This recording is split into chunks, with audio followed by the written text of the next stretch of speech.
Попробуйте догадаться, где мы.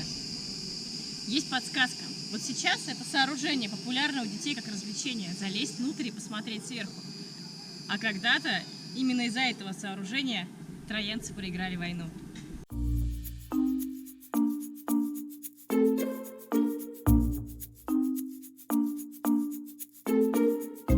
Троя – это очень древнее поселение, основано 3-4 тысячи лет до нашей эры примерно, неизвестно до конца.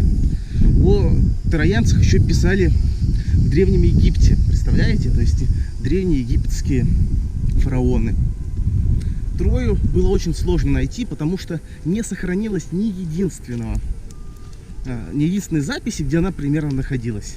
Самый полный источник это, собственно, и был, грубо говоря, такой сказ, стих о Троянской войне. То есть археологи никак не могли найти где-то место в реальности было? Да, очень было долго. ли оно, да? И было ли оно? Потому что очень много людей, археологов, примерно пополам сомневались, что Троя вообще существовала. Это еще было тогда, примерно вот как раз, когда обнаружили дворцы на Крите. То есть, когда Минотавр жил, ну, вероятно, тоже думали, что никаких дворцов нет. Сказание о Троянской войне записано в Илиаде. Почему Илиада? Потому что греки называли этот город не Троя, а Илиас по-гречески. Поэтому это называется Илиада. Интересный такой момент, что вот Илиада, которая описывает, собственно, Троянскую войну, подразумевает, что все люди уже знают всех героев, собственно, этой поэмы. Это Ахиллес и остальных. То есть, если вы почитаете, вы сразу видите, что, грубо говоря, Ахиллес там уходит знаменитый, как будто мы уже читали о нем книги до. Соответственно, существует такая теория, что Илиада это была одна из частей произведения, которая была написана еще тогда, еще 1300 лет назад, когда была Троянская война. Но некоторые были утеряны. И мы до сих пор не знаем до конца, кто такой Ахиллес, чем он знаменит. Представляешь? Это почти как второй том в Гоголе. Да. То есть даже древние греки замечали, что не до конца написано все, и как будто была еще другая книга. Вдалеке виднеется море, а если быть даже точнее, пролив Дарданеллы. Собственно, вон за вот этим морем видна Европа, а мы сейчас находимся в Азии. Ровно так же древние троянцы видели Европу. Как вы видите, мы находимся на холме. Собственно, вот этот вот холмик, он и помог российскому подданному Генриху Шлиману обнаружить этот город. Генрих Шлиман потратил всю свою жизнь, чтобы найти Трою. Он ее искал, ну, грубо говоря, 30 лет, может быть, даже больше, и не мог найти. Он искал по всей части, по Греции, по Турции, по Болгарии, везде. Такой упертый был археолог. Потратил очень много денег, разорил много спонсоров, но Трою так и не нашел. Определенное время Генрих Шлиман уже считался посмешищем среди ученых, неудачником. Как бы он всем обещал найти Трою, брал деньги, но не находил. И вот один прекрасный момент, он исследовал вот эту вот область в районе пролива Дарданеллы, и ему показалось, что холм, который вот тут стоит, выглядит абсолютно неестественно. Он сразу же пригнал несколько турок с лопатами, они копнули на пару метров и нашли. Что нашли? Нашли камни античные. Ну, тогда, естественно, много было чего не раскопано. Это 19 век. Как бы, ну, раскопал, да раскопал, мало ли, какой-то город. Мало ли камней вообще валяется в Греции. Да, камней было в Турции. Камней было дофига. И Генрих Шлиман, ну, давайте дальше копать. Начал копать, и когда начали открываться массивные стены, не характерные для вообще греческих городов. В Греции есть стены, но тут были они просто несколькими уровнями, на пригорке. То есть ровно так же, как написано в Писании древнем. Сразу стало известно и понятно всем на 100%, что это Троя. То есть Генрих Шлиман все-таки добился своего. Он ее нашел. В Трое живут огромные муравьи. Реально троянские муравьи. Смотри, они большие. Да. Муравей. Он тебе что говорит на камеру? Угу. Начали копать, исследовать. И оказалось, что Троя была-то не одна, а их было 10 штук. На протяжении 4000 лет с лишним. Трою постоянно перестраивали, делали новые укрепления и так далее. Конкретно Троя, которая была записана в Илиаде, это Троя, кажется, 3-я или 4-я. То есть даже не первая. Да, даже не 1-я Троя. 1-я Троя была, когда были египетские фараоны. Написано часть цитадели Трои 2 и 3. Представляете? 2500 лет до нашей эры.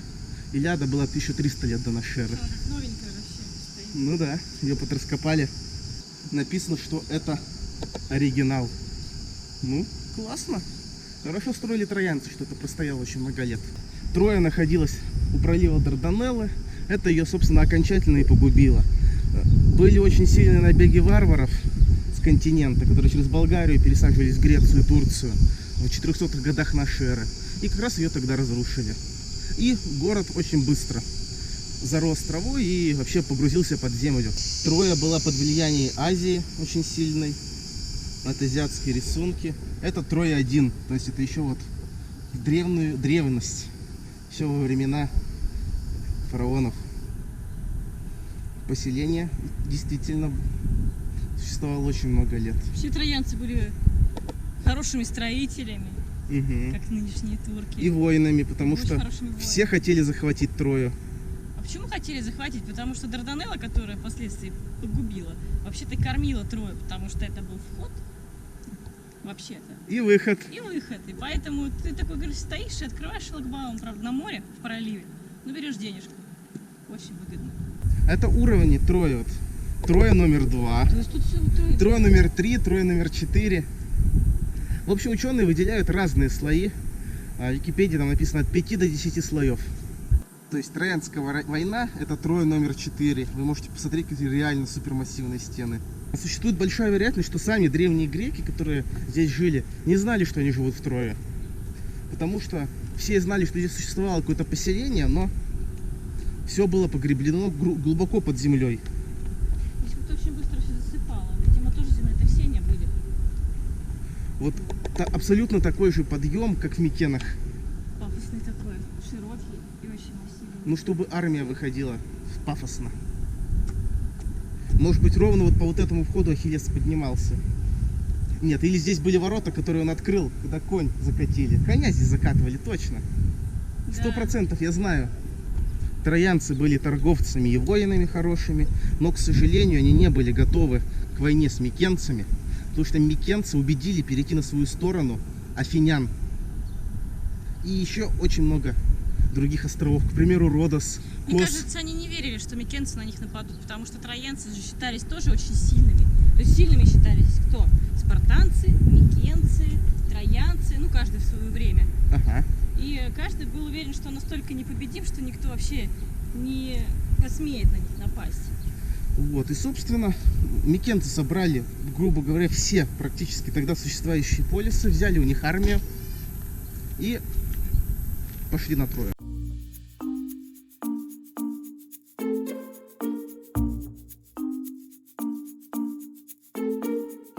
Вспомним кратко легенду, откуда появилась Троянская война. Вообще, что стало поводом. Все было просто, что троянский сын царя, получается царевич, украл царицу Елену у спартанского царя. Ну да, естественно, царя, если она царица. Причем тут Спарта? Спарта была в подчинении у Микен, а микенцы искали повода напасть.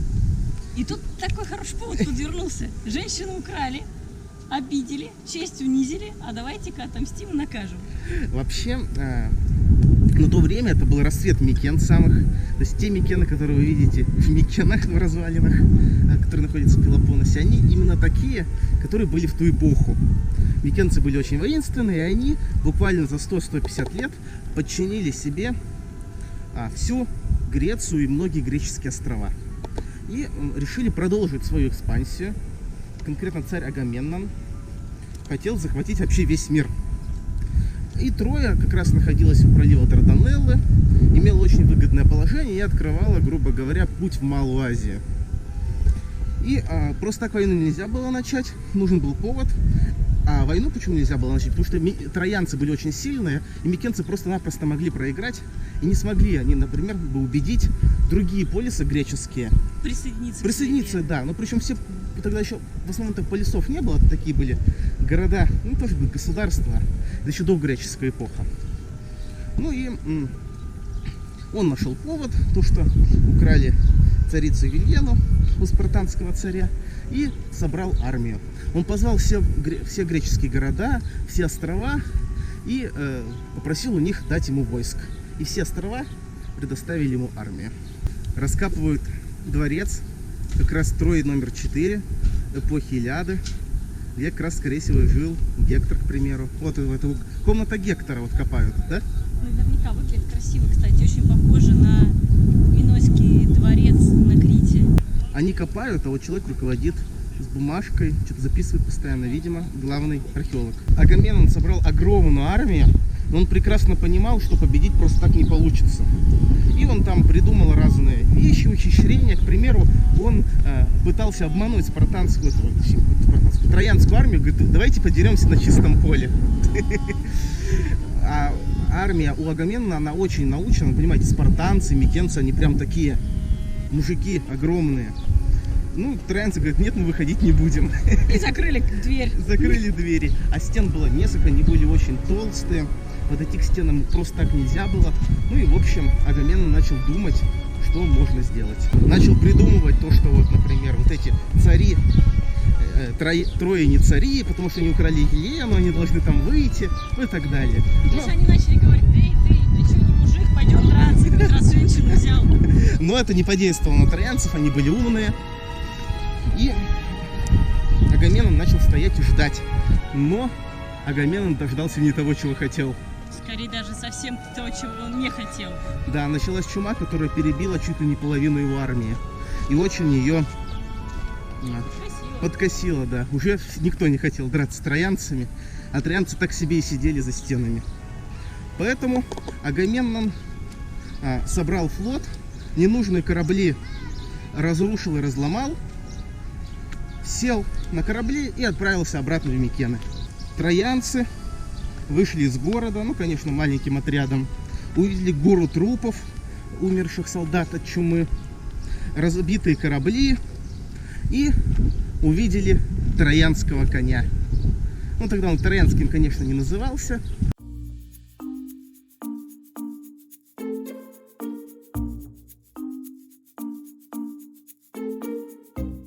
И в Трое разразился такой очень сильный спор. Завозить коня или нет. Половина троянцев считала, что завести коня надо, так как это будет считаться победой, а другие, что это плохой знак. Но все-таки те, кто завести коня, победили. И коня завезли. Кать сверху, помахай. Кать тоже в коне. Будем Трою штурмовать. Коня завезли. Оставили его на ночь на площади. Все напились в честь победы.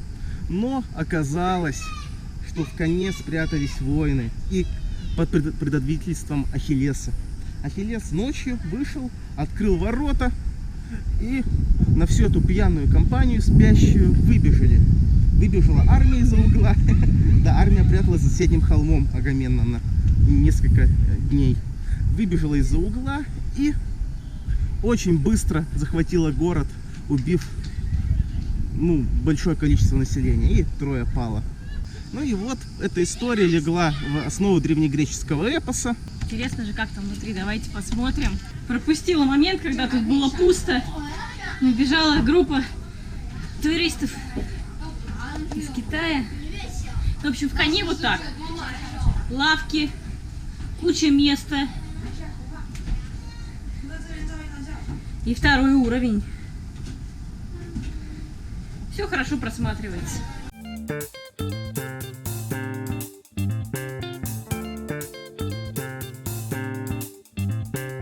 В реальности в Трое особо смотреть нечего. Кто не смотрел фильм про Трою или не читал Википедии и так далее. Как я уже говорил, Трой было много. Вот это конкретно последний греческий этап, который проходил примерно 600-700 лет. С 300 года до нашей эры до 400 года нашей эры. Есть одна большая проблема. Знаешь, какая, Катя? Какая? Он находится на остальных 8 Троях, 9. То есть вот сейчас под нами еще 9 уровней? 8. Да, да. То есть если вот это убрать, то мы потеряем последний уровень. Да. А там также стены высокие.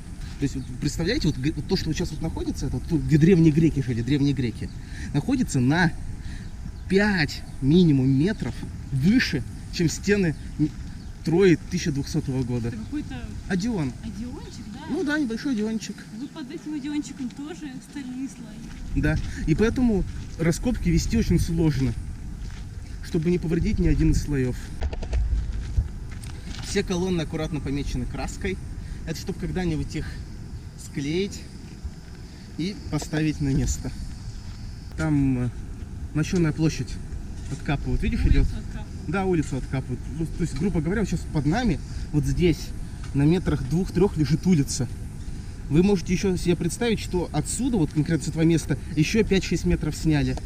То есть улицы древнегреческого города, последнего, находились на 7-8 метрах, и под древнегреческой еще 7-8 метров античная Троя. Вообще мы не зря сюда приехали, потому что мы ожидали, что здесь будет лежать там 1-2 камушка, и знать пишут Троя. А оказалось, что тут, во-первых, реально 9 уровней, все они представлены в разных местах, куча стен, такого чего-то монументального, и до сих пор копают. Так что мы не зря сюда приехали. А вообще в Трое маршрутов особо никаких нет. Она находится далеко от курортов, она находится в принципе далеко. И, в общем, сюда едут только те, кто хочет увидеть Трою. Даже на Ютубе особо роликов нет про Трою, особенно на русском языке. Древние греки, древние философы высказывались, что Троя, может быть, и не существовало. Тоже. Они, конечно, верили в этот эпос и так далее, но... Здесь тоже сомневались. Да, они тоже сомневались. Хотя было поселение ровно на Трое. Вообще у вас могут возникнуть вопросы. Если сверху был древнегреческий город, как Шлиман докопал до стен античных еще там эпохи чуть ли не неолита? Да, очень просто. Он просто выкинул все греческие постройки, потому что он реально хотел найти Трою. И не прогадал. Он снял древнегреческий слой и под слоем нашел стены. Вопрос, а нашел ли он Трою или нет?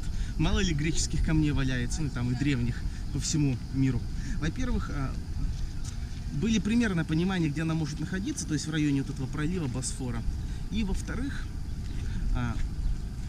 Шлиман и много остальных ученых проанализировали тексты, проанализировали описание местности в Илиаде. То есть они высаживались там у такого Колста, у залива и так далее. Потом ученые разные провели анализ, как изменялась почва уже современности. И сейчас, на данный момент, благодаря миллиону косвенных доказательств, с вероятностью 100% можно сказать, что это Троя. Ну, то есть после того, как Шлиман нашел, он же не сразу сказал, что это Троя? Сразу сказал, что она Троя. Трою нашли, вот, короче, в районе вот настоящей Трои нашли около 10 Трой. Разные ученые. И каждый называл это Троя. Это было очень модно. То есть Трою начали искать 16 века, и буквально там каждые 50 лет находили по Трое. Ну, то есть Шлиман тоже нашел Трою в очередной раз? Ну, конечно же, да. И поэтому он сразу начал копать глубже, потому что он прекрасно знал, что слои настоящей Трои будут ниже. Вообще в Википедии очень интересно написано. Когда Шлиман нашел Трою, он там в какой-то газете написал: это Троя, вот у нее несколько уровней. И дальше написано: в то время это было нормальное доказательство. Это Троя, все, значит, это Троя. Но, как ни странно, ему очень повезло, потому что все остальные ученые не согласились, начали это все исследовать, анализировать, проверять косвенные доказательства, изучать Илиаду и другие источники. И согласились, что это 100% Троя. То есть после этого он перестал быть посмешищем? Да, повезло мужику.